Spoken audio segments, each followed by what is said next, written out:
Q was in love with Picard, says Star Trek TNG writer. Star Trek The Next Generation writer Ronald D. Moore says that John Delancey's Q was in love with Captain Jean-Luc Picard, Patrick Stewart, and that's one of the reasons why their relationship worked so well. Captain Picard commanded the USS Enterprise D for 7 seasons on TNG, and Q showed up about once per season to antagonize his favorite captain. John Delancey and Patrick Stewart played off of one another brilliantly, and Q quickly became one of Star Trek's best recurring characters. With his godlike powers, Q often did more harm than good, but he also helped Picard through some tough spots.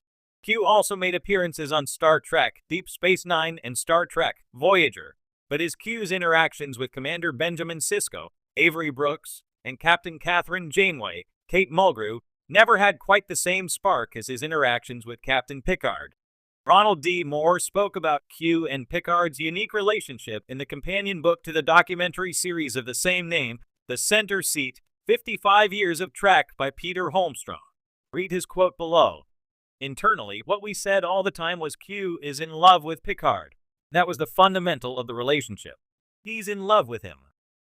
He just is. He loves Picard. It's a particular relationship with this one human in this omnipotent being that's bizarre. But that's really what's at the heart of it. Which is why, in my opinion, when they tried to translate him to Deep Space Nine and have a relationship with Sisko, it didn't work because it didn't, absent that element. Then Q just became a weird prankster that showed up arbitrarily just to kind of screw with people. But with Picard, that was something personal. He had a personal relationship with this man, testing him, challenging him, protecting him. It was like a whole different kind of thing, and it just didn't work with anybody else. Q took an interest in Jean-Luc's son Jack Crusher in Star Trek Picard Season 3. Q returned in Star Trek Picard Season 2, in which he sent Jean-Luc and his friends to an alternate totalitarian version of the future. Picard and his crew then had to travel back into the past and fix the events Q had altered before they could return to their own timeline.